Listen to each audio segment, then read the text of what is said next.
Let's start the doubt class.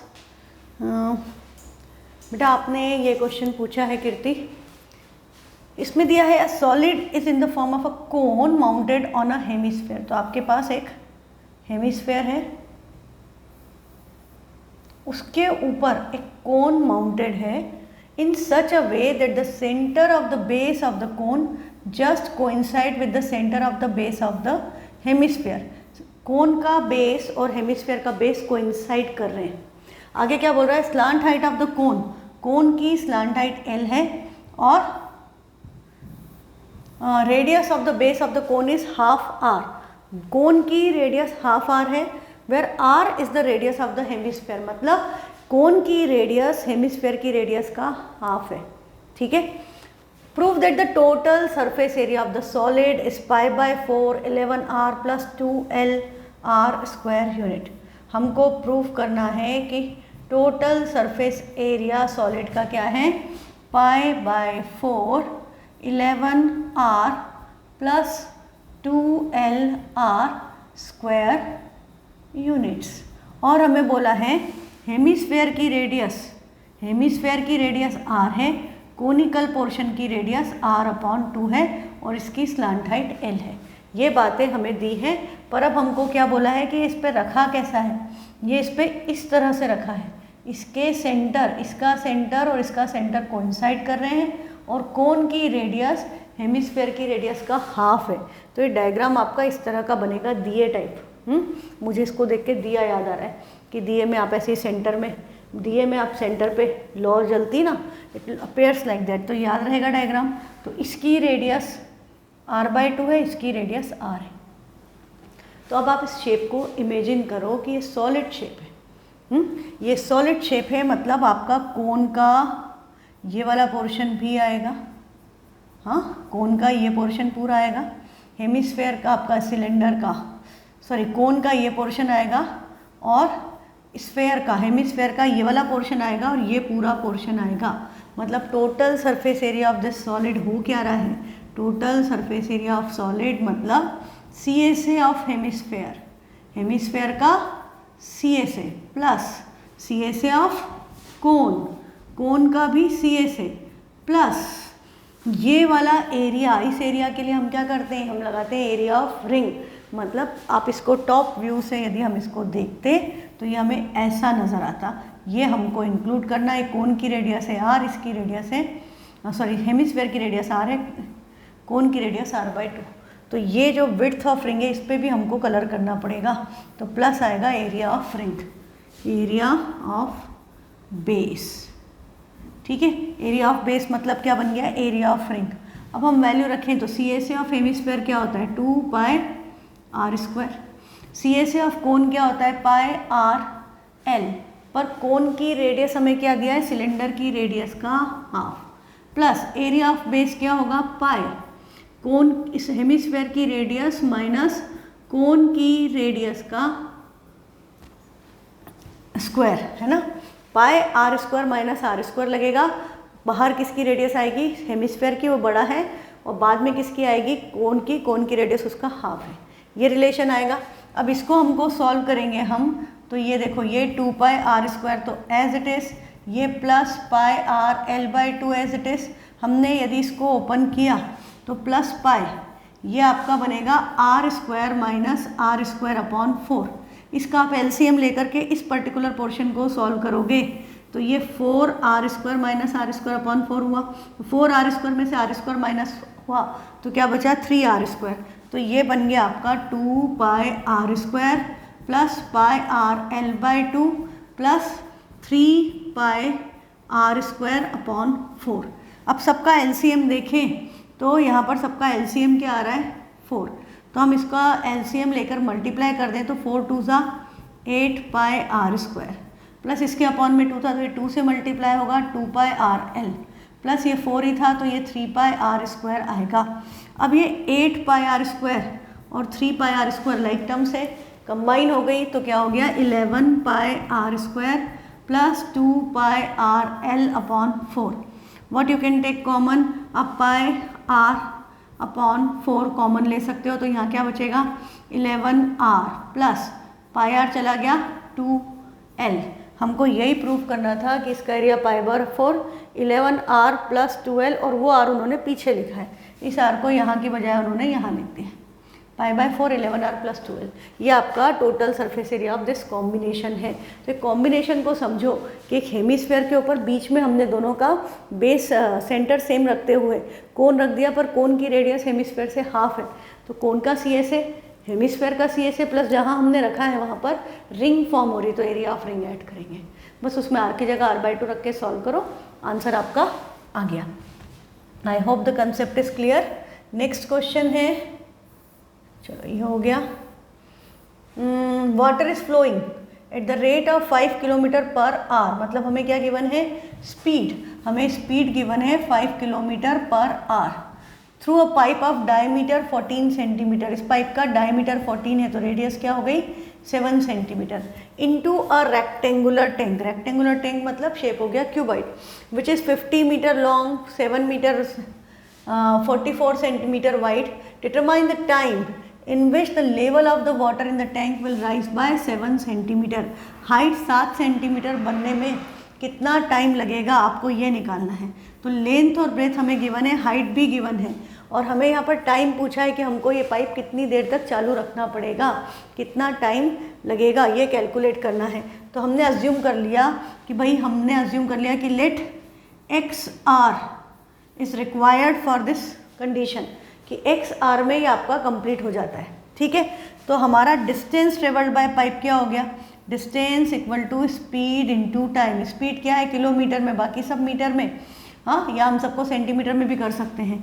तो kilometre को metre में करोगे तो क्या हो गया 5000, और टाइम 1 आवर, तो इनटू x, तो ये बन गई लेंथ ऑफ वाटर कॉलम। इससे कितनी लेंथ का पानी आया, हाँ, distance travelled by water in 1 our is 5000x।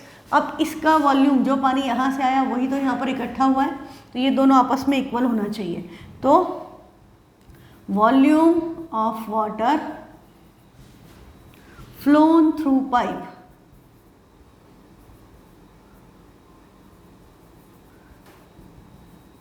Is equal to volume of water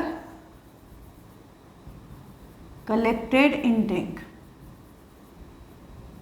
या rise in level of rise volume of tank equal to volume of water from the tank in 1 hour. अब इसका formula क्या होगा, cylinder है πr²h, इसका formula क्या होगा LBH।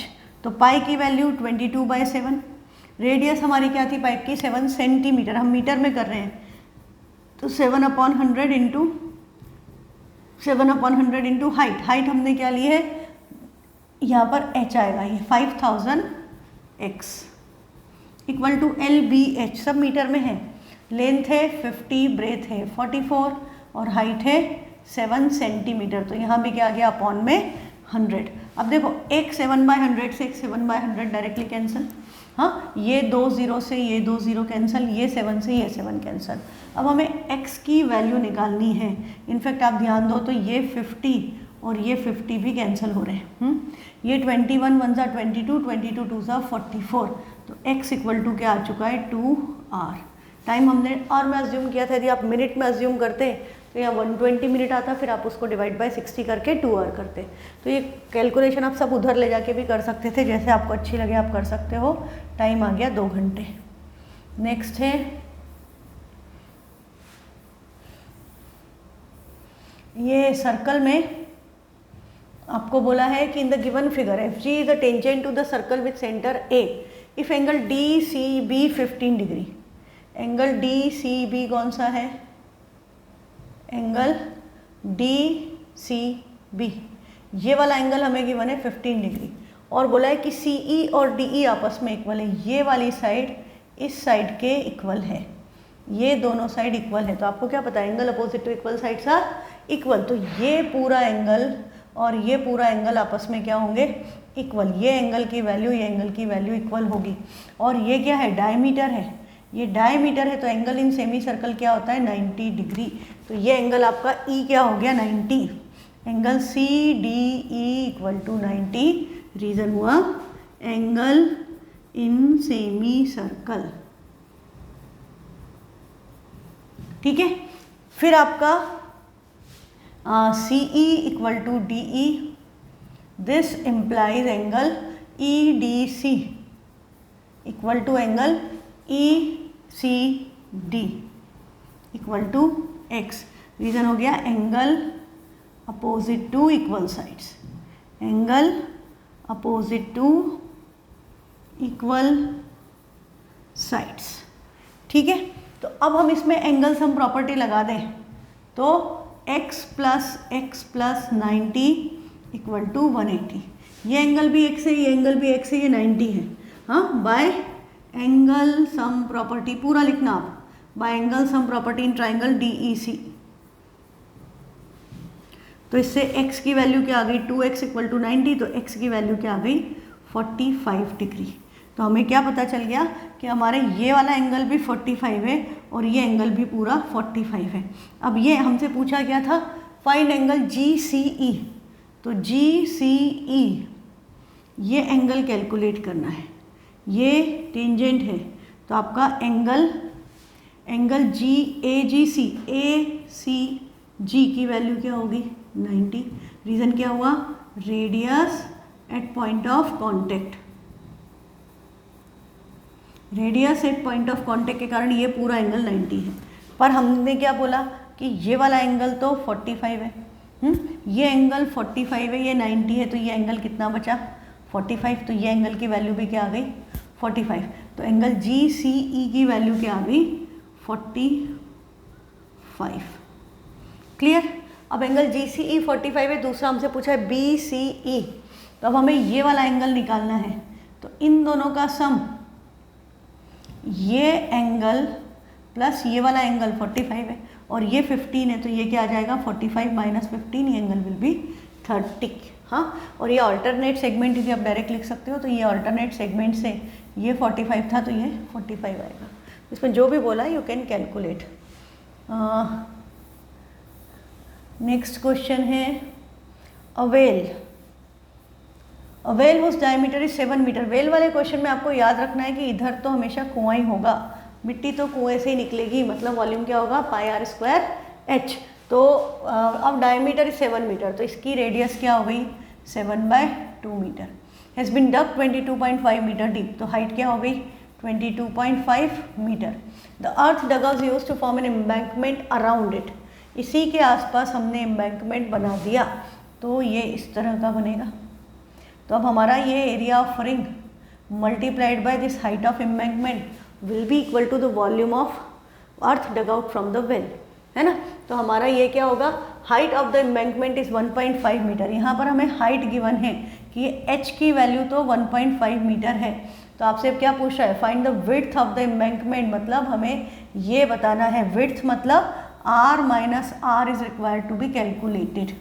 Question clear. तो हम इन दोनों को इक्वेट कर दें, volume of earth dug out from well equal to volume of embankment. जितनी मिट्टी निकली वही मिट्टी हमने इधर ट्रांसफ़र की है, तो ये दोनों वॉल्यूम आपस में क्या होंगे इक्वल। तो volume of earth dug out तो सिंपली πr²h होगा, और इधर आपका क्या होगा, इधर आपका होगा ये आउटर रेडियस को हमने कैपिटल R ले लिया, ये वाली जो है, हाँ, तो यहाँ पर होगा πr² minus r² into h। अब हमारा पाई तो यहाँ पर डायरेक्टली कैंसिल हो रहा है। स्मॉल r की वैल्यू है 7/2 इंटू 7/2 इंटू हाइट है यहाँ पर 22.5 और यहाँ पर हाइट हमारी है 1.5, तो this is equal to r² minus small r है 7/2 का square multiplied by height that is 1.5। तो ये 1.5 इधर आएगा डिनोमिनेटर में, तो ये 7 इंटू 7 अपॉन 2 2 ज़ा 4 इंटू 22.5, डेसिमल हटाओगे तो अपॉन में 10 आ गया, वो 1.5 भी इधर आया तो उसका डेसिमल हटाओगे तो एक ऊपर 10 आ गया, तो ये कैंसिल। 15 का स्क्वायर है 225, तो इसको इससे कैंसिल किया तो वैल्यू क्या आ गई 15, तो ये हो गया 7 7 ज़ा 49 इंटू 15 अपॉन 4 इक्वल टू है r² माइनस 49 अपॉन 4, 7 का स्क्वायर 49। अब मैं इस नंबर को इधर भेज दूँ तो ये क्या हो रहा है 49/4 इंटू 15 प्लस 49/4 ये आ रहा है इक्वल टू आर स्क्वायर। अब मैं इसमें से 49 डायरेक्टली कॉमन ले लूँ, 49/4 तो क्या बचेगा 15 + 1 हो गया, दैट इज़ 16। आप मल्टीप्लाई करके भी कर लोगे तो भी आंसर आ जाएगा। ये 16 है, 16 4 से कैंसिल हुआ, 4 आ गया and this is equal to R square. अब मुझे स्क्वायर रूट निकालना है, ये 7 का स्क्वायर, ये 2 का, ये 14 का स्क्वायर हो गया, तो आर की वैल्यू क्या आ गई 14 मीटर। तो हमसे क्या पूछी थी, width of embankment r minus R, तो ये 14 है और r थी आपकी 7.5, 7/2 सॉरी 7/2 इज 3.5, तो 14 में से 3.5 माइनस किया 4,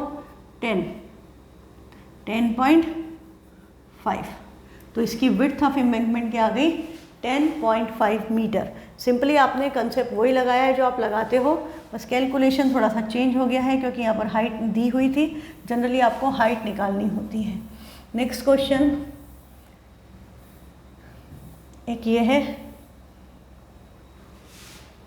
इसमें बोला है कि show that the radius of a circle inscribed by an isosceles right triangle is given by a/√2। Inscribed by an isosceles right triangle मतलब एक आइसोसेलेस राइट ट्राइंगल है, उसके आसपास हमने एक सर्कल बना दिया है। हाँ, तो आपको क्या पता है, और ये आइसोसेलेस है मतलब ये दोनों साइड्स इक्वल है, और साइड क्या दे रखी है, a is the length of the base, ये a है तो ये भी a होगा।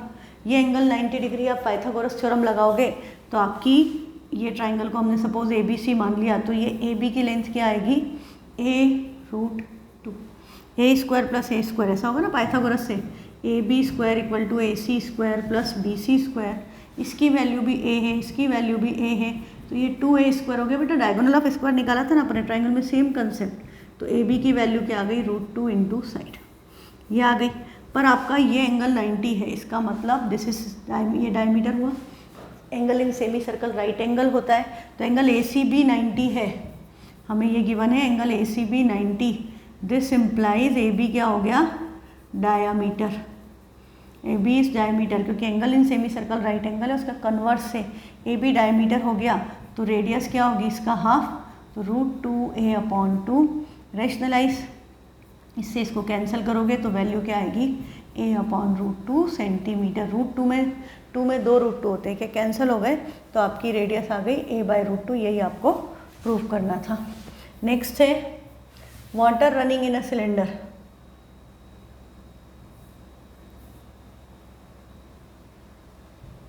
Water running in a cylindrical pipe of diameter 7, मतलब रेडियस क्या हो गई 7/2 सेंटीमीटर। इसको हम कलेक्ट कर रहे हैं कंटेनर में इस रेट से, ये लीटर्स पे ध्यान दो, लीटर किसकी यूनिट है, लीटर यूनिट है वॉल्यूम की। आप पेप्सी की बोतल खरीदते हो 1 लीटर, 1.5 लीटर, 2 लीटर, 2.5 लीटर, है ना, हम जो भी कोल्ड ड्रिंक्स कोई भी खरीदो, Pepsi Thums Up, they come in litre, तो litre is unit of volume, तो हमें इसका वॉल्यूम दे रखा है कि किस वॉल्यूम से फ्लो हो रहा है, 192.5 लीटर 1 मिनट में इतना फ्लो हो जाता है। तो अब आपको बताना है कि भाई इसमें किस स्पीड से पानी फ्लो हो रहा है। हाँ, तो इसकी हाइट निकालने के लिए हम क्या करते थे, पाइप की स्पीड इनटू टाइम, तो अब हमको बोल रहा है पर आवर में बताना है, स्पीड किलोमीटर पर आवर में, तो हमने टाइम ले लिया 1 आवर और स्पीड हमने अज्यूम कर ली x किलोमीटर पर आवर, ठीक है, x kilometre per hour assume कर ली मैंने स्पीड, तो यहाँ पर क्या हो जाएगा, या मैं x सेंटीमीटर ले लूँ, क्योंकि सब कुछ सेंटीमीटर में, चलो मैं सबको किलोमीटर में कन्वर्ट कर लेती हूँ, तो distance equal to speed into time, तो x इंटू 1 क्या हो गया x किलोमीटर, मतलब x1000, मतलब x1000 नहीं लिखेंगे, हाय हाय 1000x लिखेंगे, किलोमीटर को मीटर में किया तो 1000 और मीटर को सेंटीमीटर में करूँगी तो 20 और x, ये आपका सेंटीमीटर में कन्वर्शन हो गया। तो 10,000x is height of the पानी, 1 घंटे में कितना पानी बहा, वो 10,000 1 लाख x हो गया। अब हमारा पानी जो बहा वो इसके वॉल्यूम निकलेगा, तो इसका वॉल्यूम मतलब πr²h किसके इक्वल होगा, 1 घंटे में जो पानी वहाँ से आ रहा है 192.5 लीटर पर आवर पर मिनट, 1 मिनट में इतना पानी आ रहा है, हमने पर आवर लिया है तो हम इसको मल्टीप्लाई बाय 60 करेंगे। अब ये हमारा लीटर है और इधर सब सेंटीमीटर में हम ले रहे हैं, तो 1 मीटर क्यूब में 1000 लीटर होता है, तो 1 सेंटीमीटर क्यूब में 1/1000 लीटर होता है।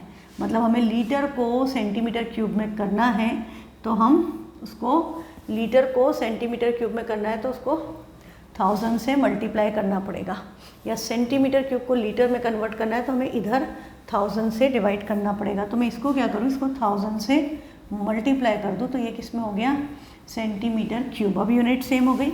इधर वॉल्यूम पाई की वैल्यू क्या हो गई, 22/7। रेडियस थी हमारी 7/2 इंटू 7/2। हाइट की जगह हम रखेंगे 1 2 3 4 5 x। This is equal to, इधर हमको कैलकुलेशन करनी है, एक डेसिमल से एक ज़ीरो कैंसिल, तो 1925 इंटू 6 इंटू 1000 ये आ रहा है। अब हम यहाँ पर देखें तो ये 7 से 7 कैंसिल, एक 2 से कैंसिल 11, ये नंबर्स उधर ट्रांसफ़र कर दें, तो x की वैल्यू क्या हो गई, 1925 इंटू 6 इंटू 1000। अच्छा 3 ज़ीरो तो यहाँ से डायरेक्ट कैंसिल कर सकती हूँ, ये 3 ज़ीरो, तो ये 1000 का काम ख़त्म। अपॉन में क्या आया, 7, अपॉन में आया 11 इंटू 7 इंटू 100, और ये 2 चला गया उधर न्यूमरेटर में, ये आ गया। अब ये नंबर्स को कैंसिल करें, 11 1 ज़ा 11, बचा 8, 82 7 ज़ा और 5 ज़ा, फिर ये 7 से कैंसिल है, 7 2 ज़ा 14, 3 7 5 ज़ा 35, 25 4 ज़ा 100 होता है, 2 2 ज़ा 4, 2 से इसको कैंसिल किया 3, तो x की वैल्यू क्या आ गई 3, और हमने x किस में अज्यूम किया था, किलोमीटर पर आवर में, तो हमारी स्पीड क्या आ गई 3 किलोमीटर पर आवर। ये हमारी स्पीड ऑफ द वाटर आ गई। ठीक है, तो कोई क्वेश्चन बचा, हो गए सारे, हाँ ये भी हो गया, ये भी हो गया, ये भी हो गया, एंगल वाला हो गया, अर्थ वाला हो गया, isosceles triangle, yes I think सारे डाउट्स क्लियर। अच्छा एक दो क्वेश्चन और उसने भेजे थे, हालांकि मैंने उसको व्हाट्सएप पे तो हिंट भेज दी थी, ओके समझ में आ ही गया था तो छोड़ देती हूँ। वो क्वेश्चन था, क्या था, ये वाला, ये सर्कल है, ये एंगल दे दिया 120, तो आपको क्या प्रूव करना है, ये OPQR, तो आपको प्रूफ करना है कि OP equal to PQ plus PR, Q वहाँ पे होगा, P यहाँ पर होगा, तो ये हो जाएगा PQ plus PR, PQ plus QR, ये प्रूफ करना है। तो बेटा ये एंगल यदि 120 दिया है तो ये एंगल क्या हो गया 60, radius at point of contact, ये एंगल क्या हो गया 90। हमें इन दोनों साइड्स में रिलेशन चाहिए, तो हम यहाँ पर क्या लगा देंगे, ये एक बेस और हाइपोटेनियस, cos 60, तो cos 60 की वैल्यू क्या हो गई PQ upon OQ, cos 60 half होता है, this is equal to PQ upon OQ, तो 2 इधर चला गया, OQ इधर चला गया, तो OQ की वैल्यू क्या आ गई 2 टाइम्स PQ। अब 2 टाइम्स PQ को हम क्या लिख सकते हैं, PQ प्लस PQ, पर आपको क्या पता है PQ और PR तो आपस में इक्वल है, इसका रीज़न लिख दोगे, length of tangent from same point two circle is equal, तो PQ की एक PQ की जगह हम क्या लिख सकते हैं QR, तो OQ की वैल्यू क्या आ गई PQ plus QR, hence proved. ये ट्रिग्नोमेट्री वाले क्वेश्चंस में मैंने टेंजेंट टू सर्कल्स में सब कराए हुए हैं, है ना, तो एक बार जा कर के देखो, और जो भी डाउट है व्हाट्सएप करो। Thank you.